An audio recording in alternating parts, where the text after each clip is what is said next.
Chris Doering and Peter Burns were talking this week, and Peter Burns, I don't have the quote right in front of me. I was trying to find it, but you saw the quote.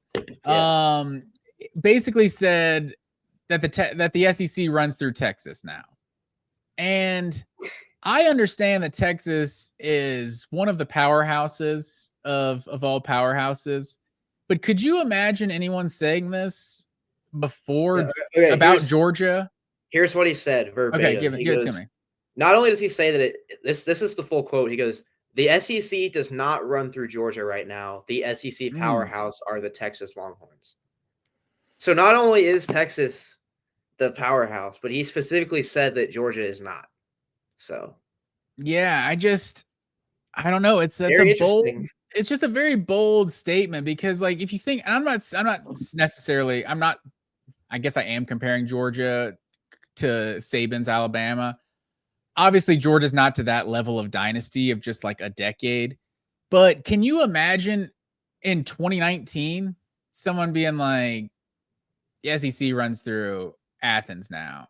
It's like based on what? It's like all the signs are pointing toward Georgia being a powerhouse, but they haven't even beaten Alabama. They've lost to them multiple times in multiple big games to this point. It would just be a really weird thing for someone to say. So it's like this is one issue I kind of have with like the JP poll with like Josh Pate. Like, I understand the premise of it, it's like a power ranking, but it's just used so much. Like, gambling has just gotten so big and everything. Like, oh, what would they be on a neutral site? What would the point spread be? Like, that's just gotten too much involved in like the sports discourse, in my opinion. And so it's like the first game between Georgia and Texas. It's like, oh, well, Texas would be favored. Then they must be better. And Georgia wins that one in Austin. And then they go to the SEC championship. Texas is favored again. Georgia plays the second half with their backup quarterback. They beat them again. So it's like they've lost to them in two biggest games. And not to mention, basically the only two big games they played in the SEC last year. Like, Texas' schedule, they weren't facing Alabama in a traditional LSU powerhouse or something. It's like it was a pretty easy SEC schedule. I'm not sure what deal they did that Oklahoma didn't do. Dude, but I was about to, Oklahoma got totally screwed in their year one schedule. Dude, Oklahoma got like the worst schedule ever. Like, they got like everyone. They got everyone except for Georgia, basically.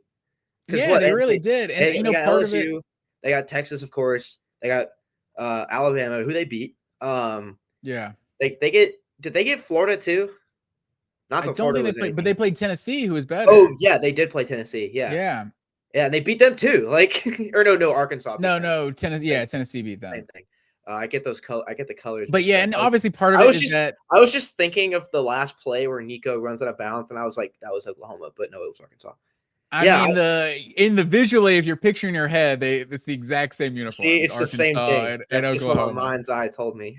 That's funny. But yeah, it's and part of that is Texas was on Oklahoma's schedule and Oklahoma was on Texas' schedule. Mm-hmm. So Texas being better was one less good opponent. Yeah. But yeah, it's just interesting to me. I understand all of the raw materials, that just the foundation that Texas is and just where they are in college football right now. But it's so obvious that the SEC still runs through Athens, Georgia. Like, the fact that we saw the worst Georgia team in, I would say, the last 5 years. And although we're talking about 2020 again, you can make an argument for that 2020 team being better than 2024. Yeah. Because at least they could run the ball and had an elite defense. Bad quarterback play, but this team had their quarterback struggles at times too. Yeah. But probably the worst Georgia team of the last 5 years and the best Texas team of the last 20 years since like last 15 years since Colt McCoy or something. Yeah, Colt McCoy. Yeah. It's like, and Georgia beat that team twice. Like, I didn't even think Georgia was that good last year as a Georgia fan. I'm like, man, we don't seem as good as we usually are. Playing a lot of close games, struggling with a lot of teams, and they still beat Texas twice. So, neither of which were in Athens, by the way. Yeah, and the first one was, I mean, I don't know if you call it a blowout because I don't think, what was the final score? Is it 16, 15, the 30 final to 15? Score was 30-15. But it felt like a blowout. It was a domination. Honestly, the thing, it stopped feeling like a blowout after the water bottle throwing thing. Yeah. Before that, it was like, man, Georgia's going to run these boys back to Austin. Like, I mean, they're already in Austin, but you know what I mean. They're gonna blow these guys out. Back to the locker room. And then I think Texas, they scored on like 2 possessions to make like it was a 1-score game at one point. Yeah, I think, and then Georgia scored that last touchdown. Because I think they scored right before the pick that had gotten overturned. So it was like that was like their first score or something. And then that pick like just set them up, you know, at like the 10-yard line or something. And then I think that's what cut it. I want to say like 8 or something. I feel like it was a 1-score game because then that's when it was 8. Yeah, it got because that's when Beck led like the 90-yard touchdown drive. That was pretty massive. That big 3rd down conversion. Yeah, if Georgia doesn't know, if they don't, that 3rd and 11 to Arian Smith when they're deep in their own territory, like if they don't pick that up, who knows what would have happened in that game? Because Texas, like, I mean, I was up in the box for that game, and like, I don't think I've ever had a crazier moment, like individual moment of watching football in person than when that ref got up there and said after further consideration or whatever, because he couldn't even say review. He could just say like he was just like, there's no foul on the play.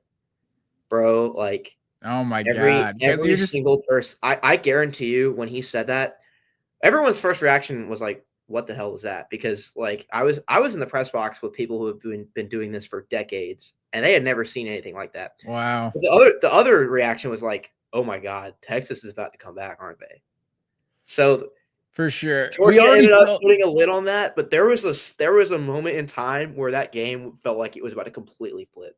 No, that's definitely true. And you're just sitting there like, well, they can't overturn it. They can't. They already called it. They already announced they can't overturn it. It's never been done. What are we doing? Oh, I hadn't even considered it in my head when it was going. Like I was like, oh, that's weird. They're throwing water bottles on the field. And it's like the refs are now talking. What are they talking about? What is the conversation that's happening? Did we miss that? And please release the footage. I think the call was the right call, but man, just got bullied by a rowdy, rowdy mob of fans. I'm just glad that it didn't happen again, because I like not within that, just again that season with some other game, because I remember that was the big worry that I think people kept talking about was like Texas just did this and it worked. So like that's going to show other college student sections that they can do the same thing and it'll work. But luckily, to my knowledge, there were no recorded instances of like a PI call getting overturned because of debris being thrown on the field. Yeah, I don't remember another one. I don't remember it happening again, but yeah, it was, man, what a bizarre situation. And then what was it? It was some kind of trick play to Oscar Delp, right? It was like a flea flicker. They ran like a Ben Johnson flea flicker thing to Oscar Delp, and he was just wide open. And that picked up like 5 yards. It was like, like as a Lions fan, like watching that, I was like, oh, that's what we do. Like, oh, nice. Yeah. But to directly address Peter Burns' comments myself, like, yeah, I kind of agree with you. Just like I'm sure that this is all just kind of rage bait or engagement bait, whatever you want to call it, on behalf of Peter Burns, because like I get it, okay, Texas. If I will play Longhorns advocate here, Texas made it further in the season than Georgia. Technically, they made it to the college football semifinal. Georgia got bounced in its first game. So they have that. Like, Texas had a great year. And it's technically 2 years in a row where Texas made it further in the postseason. So, like, yes.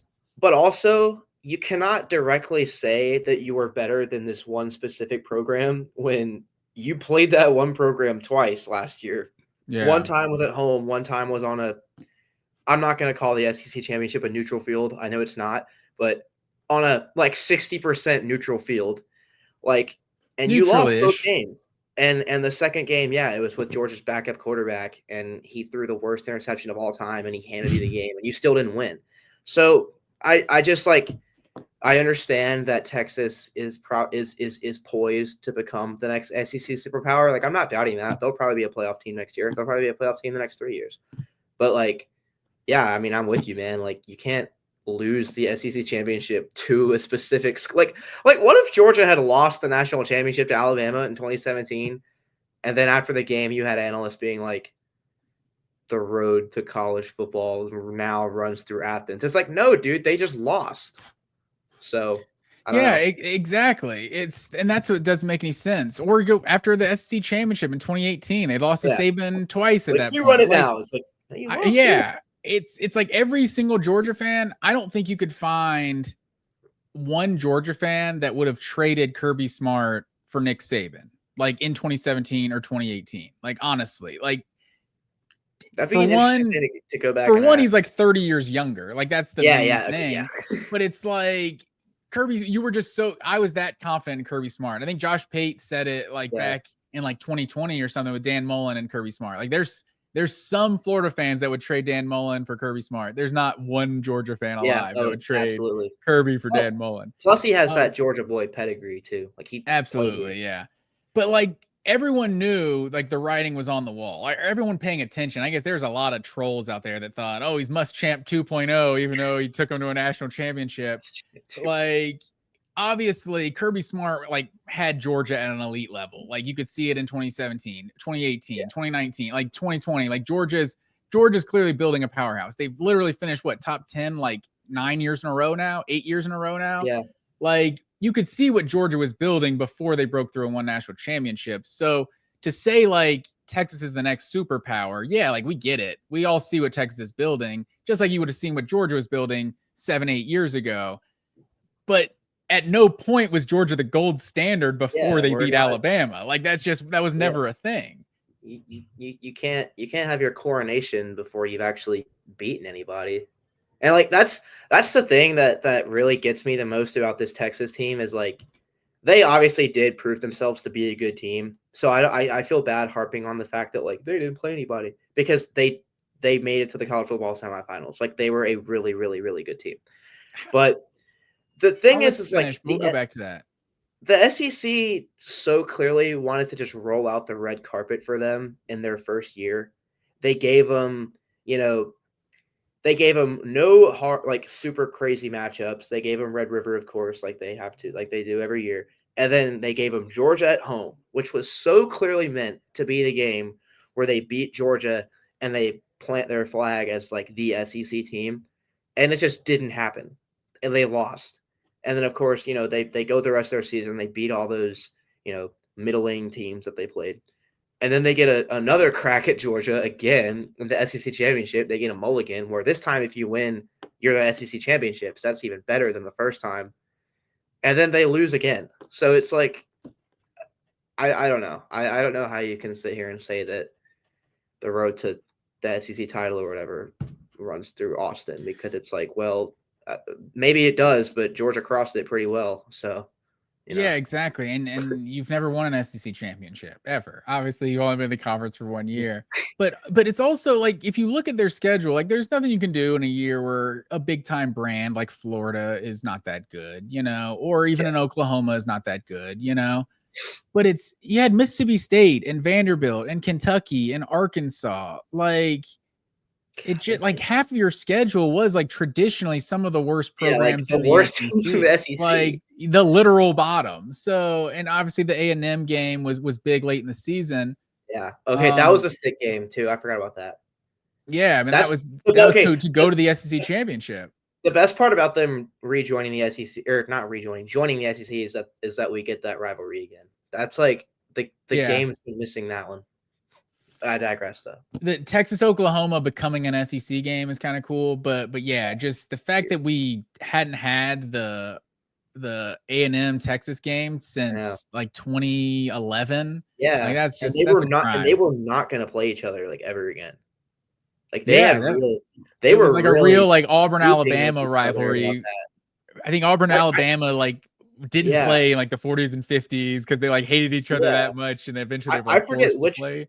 I forget which one was which, but one of those programs was like pretty publicly like, yeah, we're willing to play them and reopen that rivalry. And I think the other program was Texas, which doesn't surprise me considering like the hubris that they have over the Longhorn network and everything. Yeah. I'm pretty sure Texas was, maybe I'm completely wrong. Maybe Longhorns fans can be like, no, you're lying. Hey, no, but I'm pretty sure for like a decade, A&M was like, yeah, we're totally open to playing Texas again. And Texas was like, no.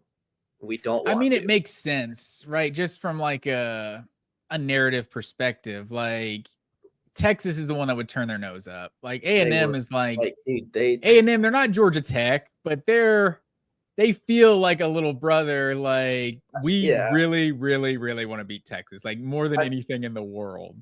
I mean, we're talking about a program that cratered its own conference because it wanted its own TV network rather than just letting the conference itself have a network like every other conference was doing. Like the reason that the Big 12, suffered the way it did is because Texas wanted the Longhorn network. Like that's why that happened. Yeah, that's crazy. And I will say Texas and Oklahoma really do fit the SEC. Like they fit like the culture of the SEC. Yeah, they do. But you remember like a decade ago, there was like rumors of them going to the Pac-12. I feel like I would like that more if they were in the Pac-12 and the Pac-12 still existed. And like, I don't know if you had Oregon and Texas, like the powers out west. Like, I don't know. It's something nothing about. would surprise me anymore, man. I mean, the Atlantic Coastal Conference, which you know which ocean that is, has Stanford and Cal in it now. So like, conferences are just so far gone, man. Oh, of course. But yeah, so I think that's the last thing we can say about Texas. Yeah, we'll just I just started ranting about all my like grievances with their entire program just from that one quote. I was like, the Longhorn Network, like, yeah. Hey, that's what we're here for, man. I need to shut up now. Like, and I can understand exactly why Texas was a villain in the Big 12 because it's like you're one of the SEC. It's like I'm already tired of these guys. Yeah, and it's like there's something about Texas or Big 12 fans chanting SEC. It's like you guys weren't SEC. Like we chant this against you guys. Like if I were to beat Texas, be like that's how we do it in the SEC. Like you guys wouldn't understand. You know, it's I don't. That's the one thing. The SEC, the watered down SEC bragging rights. I think that's one thing I have an issue with. I agree. Also, the only nice thing I'll ever say about the University of Florida is they started that. As far as I'm concerned, 2006 national championship when Ohio State was number 1 and Florida just ran them out of the building. That was the first time I ever heard like individual players, but like they can't handle the SEC. Just SEC speed's different. Like, yeah, they were just like because that Florida team like scratched and clawed through like every game. They won like half their games by like one score, and then Ohio State's blowing everyone out, and they just absolutely destroy Ohio State. It was like State. They were built different in the SEC for sure. That's one nice thing I'll say about Florida. And then that was the start of like the 7, 8 in a row. That and then they gave us Gatorade. So that's the two things that they did that are good. I'll give them that as well.